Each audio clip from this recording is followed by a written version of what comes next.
All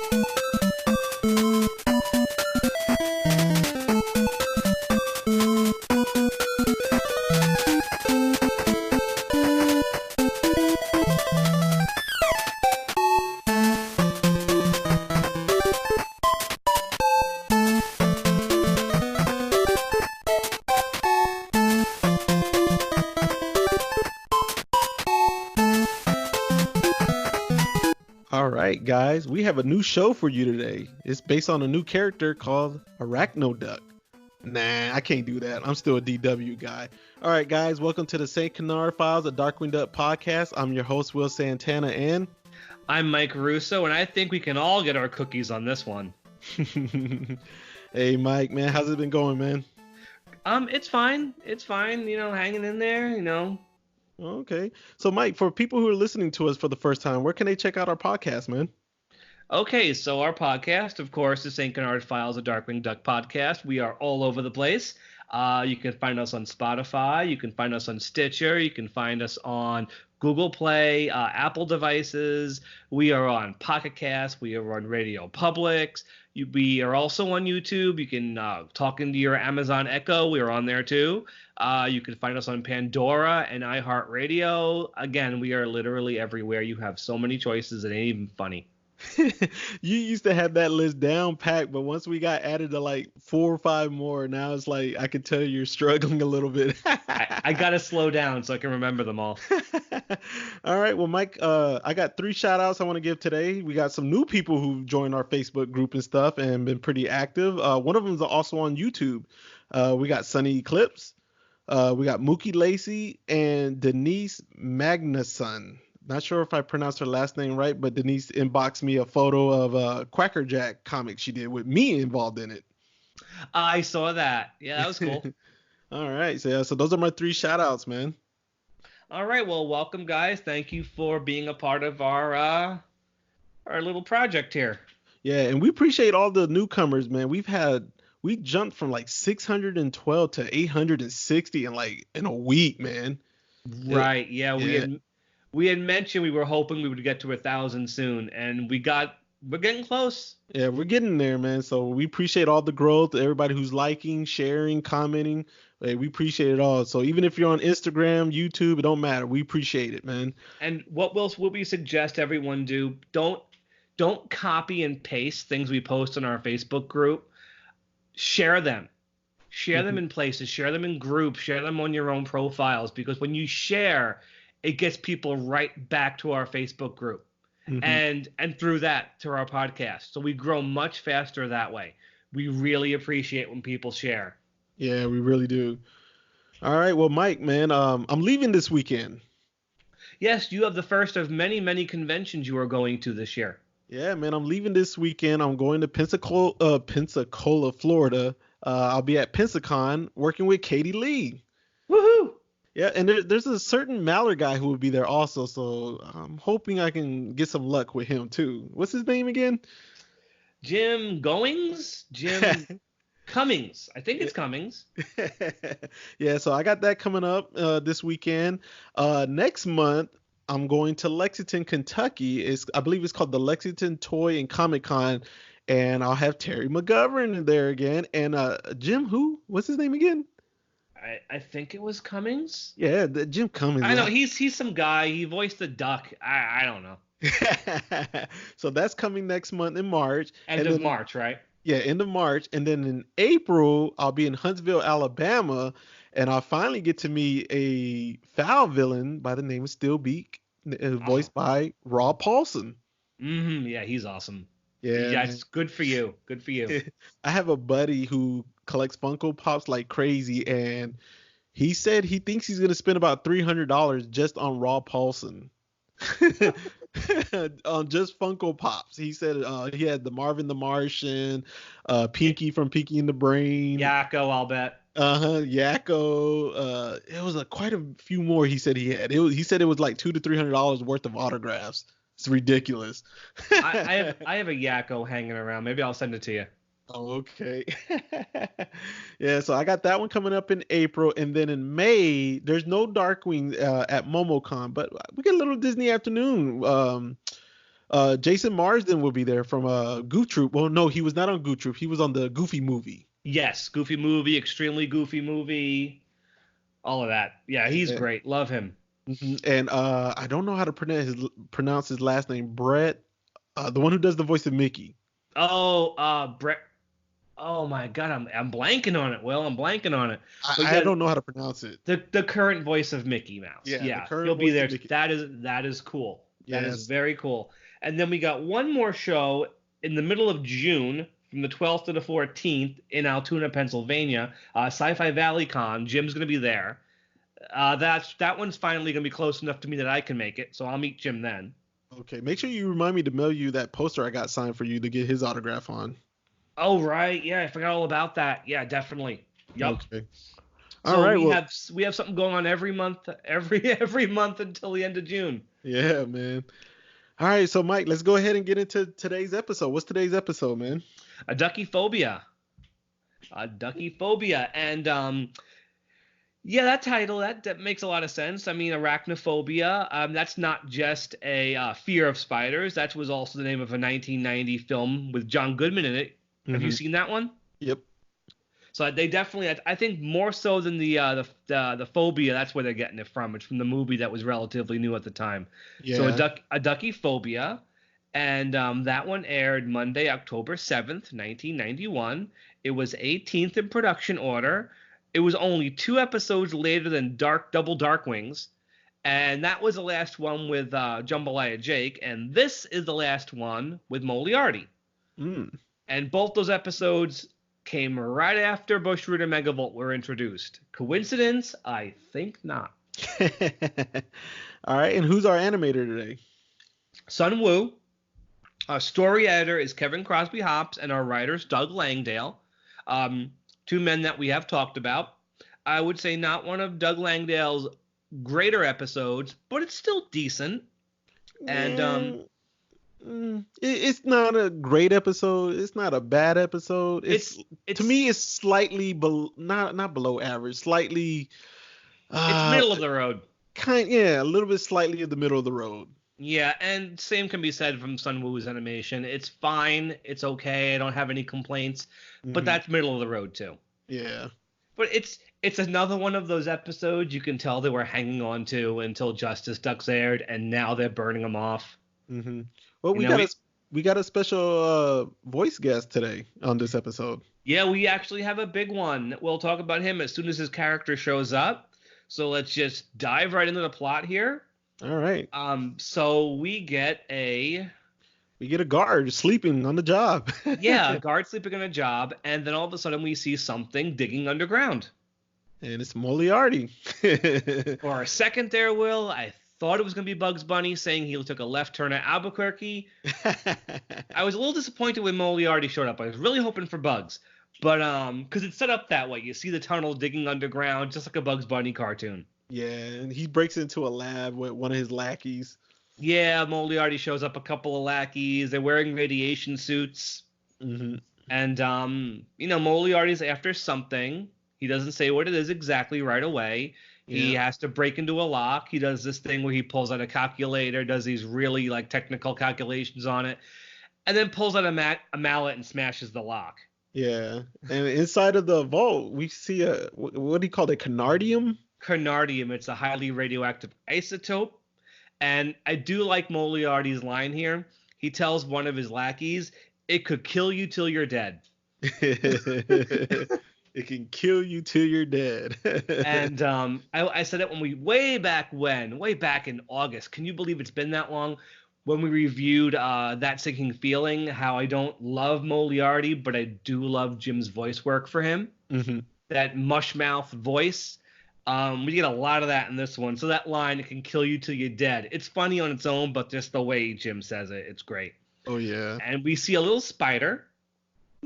And he's not little too much longer, though. Not for too much longer, but I will mention that I know we saw Archie was a more realistic spider. This spider's a bit more anthropomorphic. He actually looks like he doesn't look like Archie. He looks like, he's got arms, he's got legs, he's got orange hair. Yeah. He's more cartoony than Archie is. Definitely is. So Moliarty steps out of the vault with some of the Canardian, and who should show up but Darkwing. no, I am the Terror this time. Not at all in this episode. Mm-mm. Yep, and a couple of there's an oyster and a clam pun they do, Mm-hmm.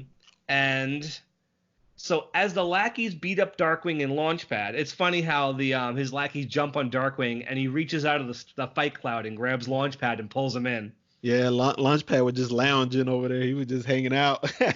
And I do like what happens next. Moliarty goes back into the Canardium vault, and right before his eyes, he sees the spider grow. Yeah.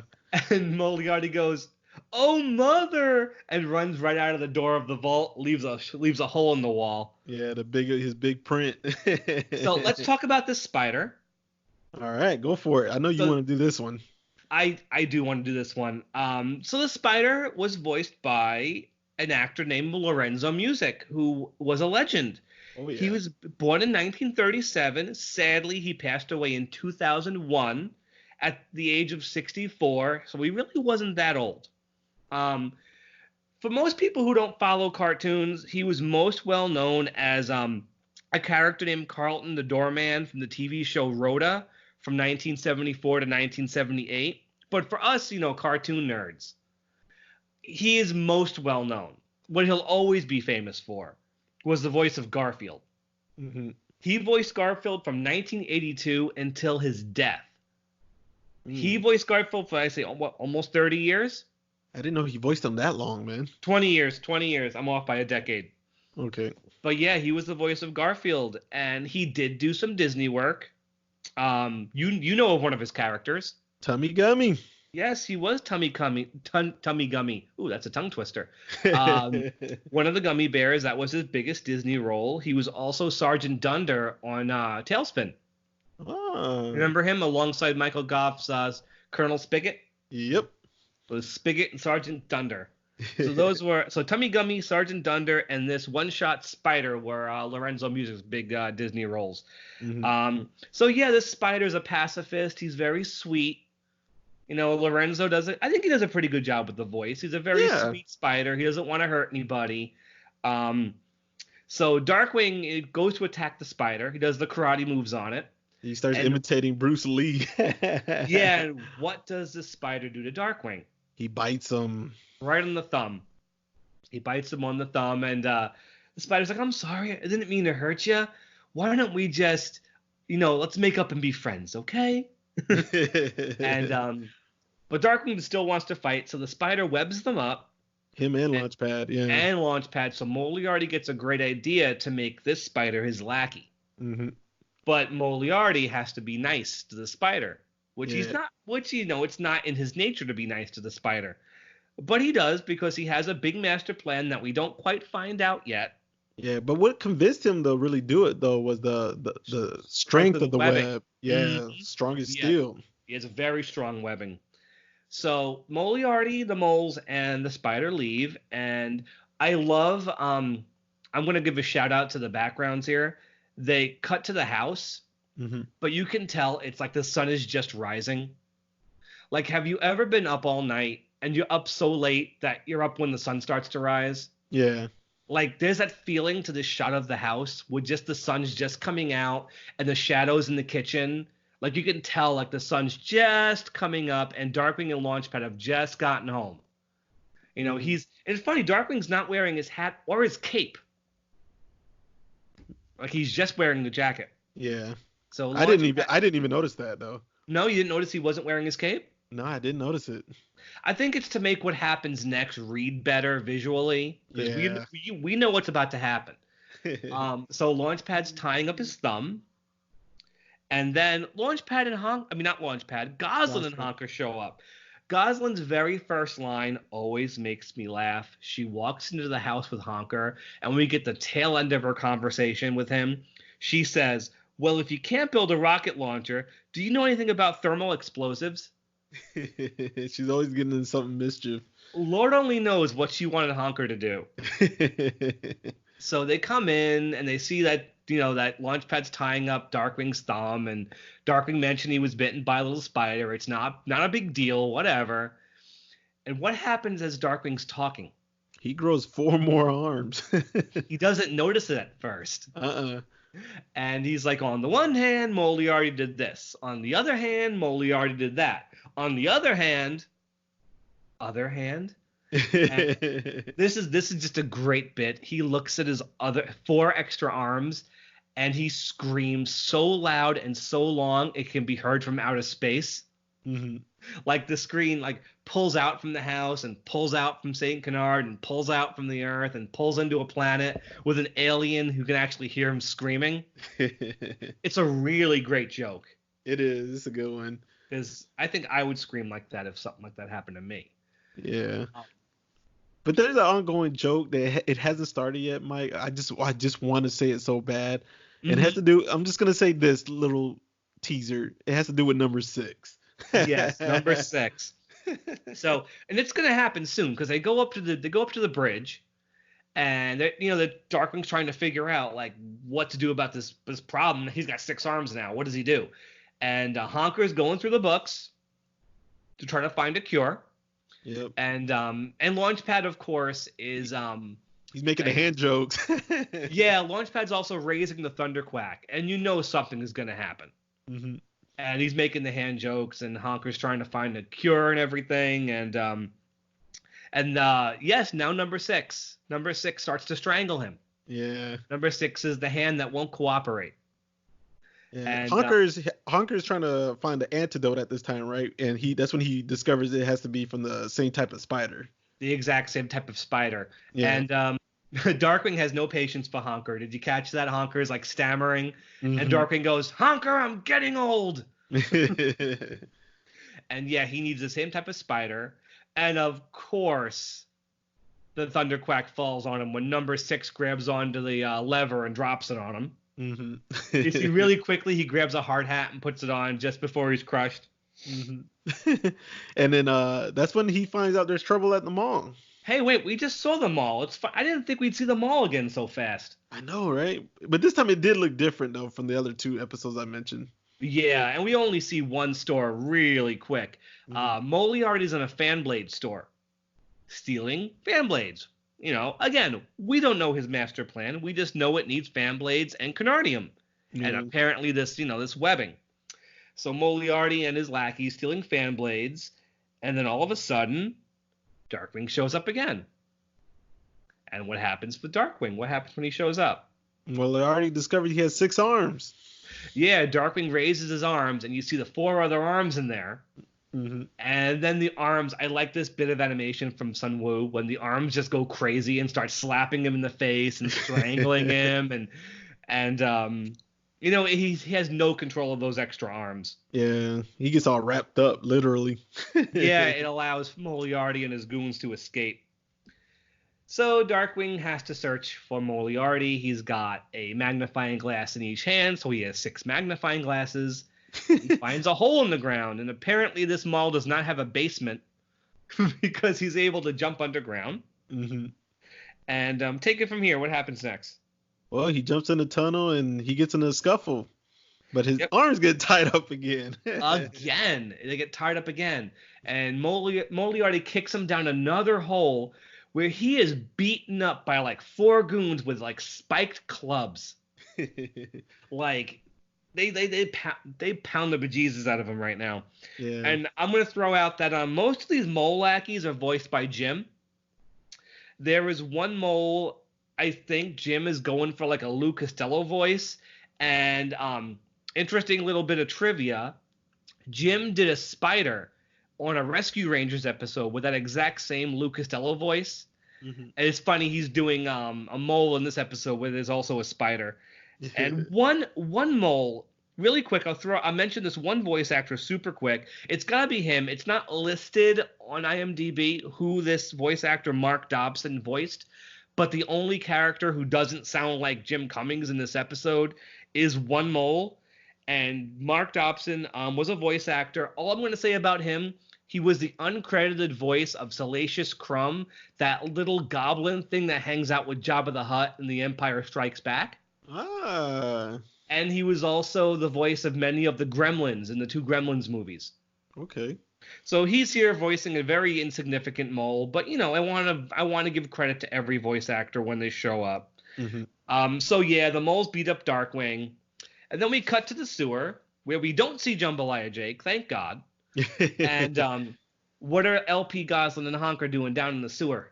They're trying to find that exact type of spider. Do they find it? Yeah, they do. They do. So the chase is on. Hmm. Very, very short scene, just long enough for them to see the spider and chase after it. Yeah. So Darkwing needs a new identity. Arachno Duck is born. We are not going to see the hat, cape, mask, and jacket again for the rest of this episode. He is a new superhero. He is Arachno Duck.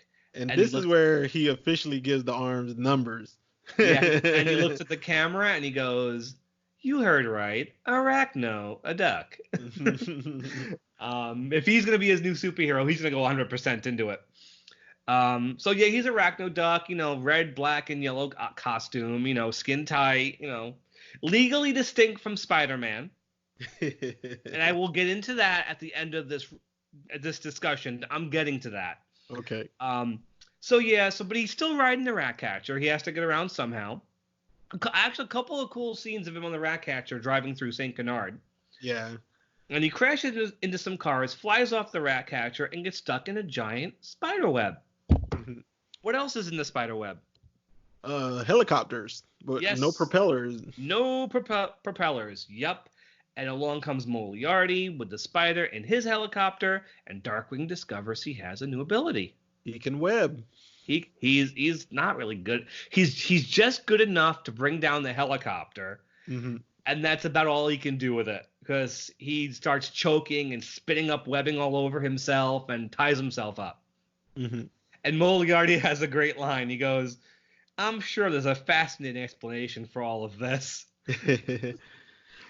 Now, there was one thing that kind of bothered me here, Mike. I don't know if I missed it or something, Right. but he got their helicopter down when he first learned how to web, but then it was like Moliarty just left, and the webbing was gone off the propellers on his helicopter. I didn't even notice that. Yeah, I was like, wasn't his propellers just covered in web, and then like the next scene it was gone. They probably just forgot to draw it in. And then he took off. Yeah, he just took off with the spider. And Darkwing too, because Darkwing's all tied up in his own webbing. Yep, because he was still trying to practice with it. Oh no, they don't. They don't take Darkwing with them. That's later. The two of them do leave. You're absolutely right. Mm-hmm. Darkwing finds them later underground with a Geiger counter, because Moliarty's finally put his master plan together. It's a giant device covered in fan blades called the Window-matic, powered by a Canardian generator. What is his plot, Will? He wants the wind to be so powerful to destroy everyone on Earth except the people under the ground. And who lives underground? The moles. The moles. So yeah, that's his plan. And so Darkwing, of course, he shows up. Darkwing tries to do the webbing thing again. Nothing comes out. He's out of webbing. He says minor setback. And so the spider webs him up. Mm-hmm. And Moliarty ties Darkwing to the machine and pretty much turns on the fans, and Darkwing's floating up in the air like a kite. Yep. The spider's holding on to him like a kite.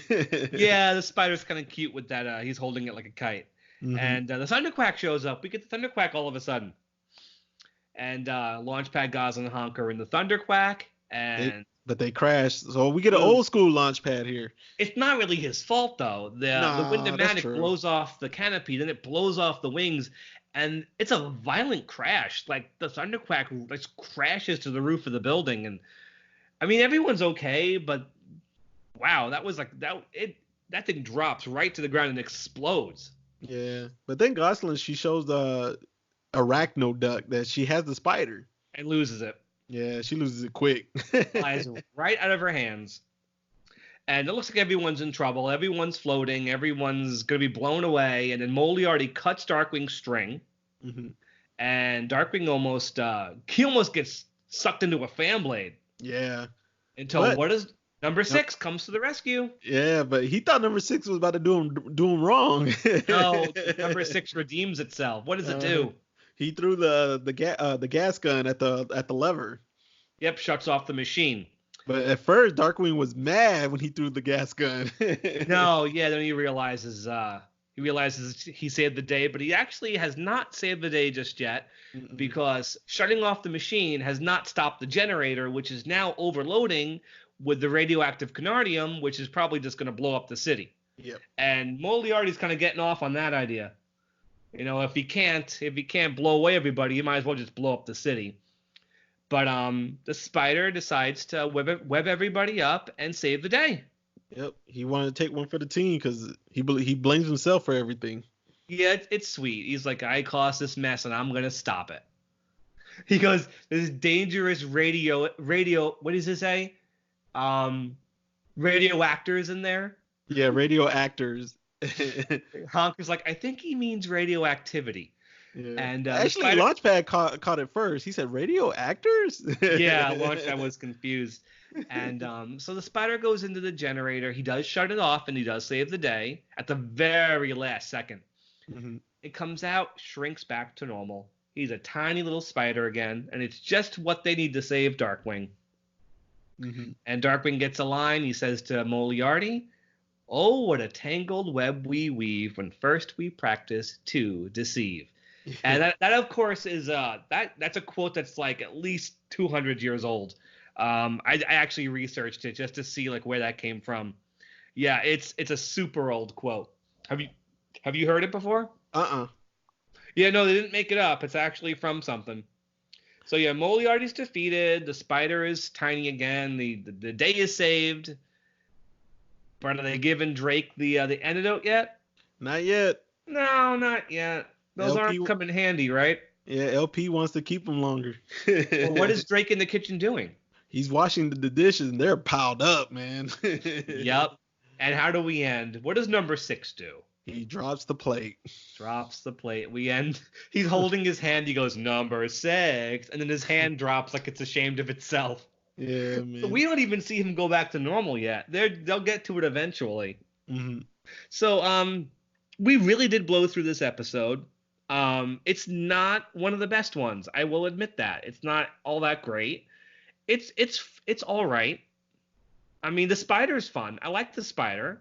There was one scene, Mike, when Darkwing's arachno duck and he's number 6 saves him from the propeller. He jumps in the air and does a pose. Does that pose remind you of Mighty Mouse? It really did to me, man. A little bit. I'd have to go back and check it out again. You did mention Mighty Mouse, and I could probably definitely see it. I'm sure Mighty Mouse was a big part of everyone's childhood who was working on this show. So I can definitely see it. Okay. But I do want to address a very small elephant in the room. Basically, it's a Dumbo-sized elephant. I have heard from a bunch of people that this episode was banned, and I have found no evidence of that. People have said it was banned for copyright reasons because he was too close to Spider-Man.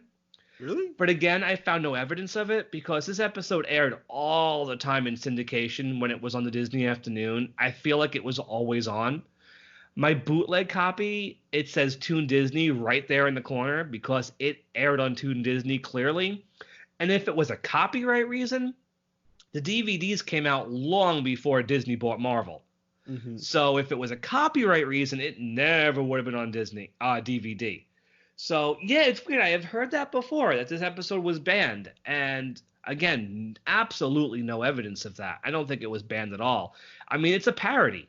I've never heard of that it was banned. I never heard that, man. You think that's one of those things that was just like a rumor when kids are in school and it became telephone? I think it's possible. Maybe it didn't air very much on Toon Disney, and maybe someone was like, I haven't seen this episode in a while. It must have been banned because of Spider-Man, and everybody picked up on it, and it became an internet rumor. I mean, there is precedent for it. I will mention a Dexter's Lab cartoon. Now, are you familiar with Dexter's Lab? I know what it is, seen a few episodes, but I'm not a hardcore fan of it. The show had a side segment starring the Justice Friends. They were parodies of the Hulk and Captain America and Thor. And there was an episode with a superhero called the Silver Spooner. Mm-hmm. It was based on the Silver Surfer, but he was obviously gay. Mm. And there was a complaint, and Cartoon Network banned that cartoon for licensing copyright reasons. Mm-hmm. So it's possible maybe people were thinking of that and thought, oh, well, this is Arachnoduck. It's obviously Spider-Man. We can't, they're going to ban it, obviously. That's why we haven't seen it in a while. Yeah. But no, I have way too much evidence on my side that the episode was not banned. I mean, I figured I'd mention it because I've heard it before. But let's move on from that and give the episode our gas canister rating. All right, I'll start us off this time, Mike. I'm gonna give it a 2. Okay. I'm gonna give it a 2. What I liked about the episode, Launchpad. Throughout the whole episode, he's hilarious. From not jumping in the fight at the very beginning, for the hands-on joke, for catching on the radioactive. Throughout the whole episode, Launchpad is just hilarious to me. I do agree with that. Yeah, I definitely like him. The spider, I like the spider. The spider's cool. They never named him though, did they? No, I think it's just Spider. I know Moliarty calls him Spidey Poo a couple of times, but I doubt that was his official name. He's just the Spider. Yeah, the number 6 running joke, I thought that was hilarious. How like number 6 was just never reliable except for one scene. So, but I start thinking sometimes was number 6 intention was to save or hit the lever. I don't know. Sometimes you wonder, did number 6 just throw the gas gun and did it accidentally hit the lever? It was a happy accident. So those are the good things I like. Moliarty, and then don't really care for him too much. I mean, you can see straight away why this was the last time we saw him, right? Mm-hmm. I mean, there's nothing to him. Yeah, the whole propeller thing, I didn't see how it was going to destroy the whole Earth. It was pretty big, but the whole Earth and that one spot where it was, the Window-matic, I'm like, not really working for me. The half-baked. Yeah, the Arachnoduck, I prefer Darkwing, but for one episode, I'm fine with Arachnoduck. It was funny, This is I don't know how many times it happens. I really think it's maybe like one more time. But every time Darkwing gets a superpower, it just does not go the way he hopes it would. Mm-hmm. I mean, he's not a very good superhero as Arachnoduck, and you know what happens when he gets the power of super speed. Mm-hmm. that backfires even worse. Darkwing is not meant to have superpowers. So I'm going to give this one a 2 as well. Okay. A lot of the same reasons you did. I think Launchpad is very funny. Again, the spider's cute. The stuff with number 6 is clever. I think Sun Wu's animation, it's not flashy, but the character animation is fine. I'm sure animating 6 pairs of hands at the exact same time is tough. Hands are the hardest things to draw. They're even harder to animate. And to have 6 of them all moving at the same time, that's got to be tough. Mm-hmm. But I think they did a good job of it. There's no animation in this one I think is bad. Mm-hmm. I think it's fine. But you're right about Moliarty. I think the plan is very half-baked. And he's not a villain who really benefits from multiple appearances. I think once was enough in that sinking feeling. We did not need to see him again. Mm-hmm. And I'm sure you agree with me. Oh, yeah. He is going to show up one more time at the very end of the syndicated run, but it's like a very minor cameo. So this is the last time he's going to be like the major focus of an episode. And it's like it's not a shame, but he was Darkwing's first adversary. Yeah. It's like they could have maybe done more with him, but I guess his shtick that he wants to conquer the surface world is like a one-trick pony kind of thing. How many times is he going to try to do that? Yeah. I mean, at least with Quackerjack, you get all the toys, and Bushroot, you have all the plants, and Megavolt's just demented, and you could do more with that. Mm-hmm. Like, Moliarty feels like a relic. Like, there's not much to him. Yeah, everything's just underground with him. Yeah, and that's really it. He was fun. He was fun the first time, and that's really about it. That sinking feeling, it makes sense to have him, Oh, yeah, absolutely. It totally made sense. Mm-hmm. But like Jambalaya Jake, you see it's like a character they really weren't really enjoying, clearly. And so this is the end of him. Mm-hmm. So that's it. That's Aduckyphobia. And we are moving on. All right, so what episode we got next, Mike? Another one, it's called When Aliens Collide. Okay. Which... It's a decent one. Yeah, we get a one-shot villain. It's a pretty decent episode for Goslin and Honker. It's really like it's their story more than Darkwing's. So we get a little shift here. We get to see Goslin, Honker, and Tank, Hmm. and it's an all right episode. We'll have plenty to say about that when we get there. Okay. And so yeah, that's it. That's our episode today. All right. So Mike, where can the fans find you at, man? I'm on Facebook, Mike Russo, and that hasn't changed. If you message me, I'll message back. If you want to friend me, and I sometimes I'm late on like friending people. I don't always notice people are trying to friend me, but I'll try to check my my friend requests a little bit more often. But that's it, really, just Facebook. How about you? Yeah, I'm also on Facebook. We're also on Facebook as for the podcast, St. Canard Files, the Darkwing Duck podcast. We're also on Instagram. On Instagram, we're just the St. Canard Files. Just St. Canard Files. We're on there. I've been pretty active on Instagram for the past month, so no one can complain there. I've been very active on Instagram. Well, at this point, everything we post over on the Facebook group gets posted over on Instagram too. So, no matter what side you prefer, you catch just about everything. There's a few slight differences that I purposely try to do. So, like, there's a few things I try to keep it Facebook only, and then there's a few things I keep Instagram only. So, so if you prefer one over the other, you might get a perk, but you also might miss out on one of them. Yeah, that's good reason to do both. Yeah. All right, so Mike, man, that wraps it up, man, and I want to tell everybody just stay dangerous. Have a great night, everybody. Good night, y'all.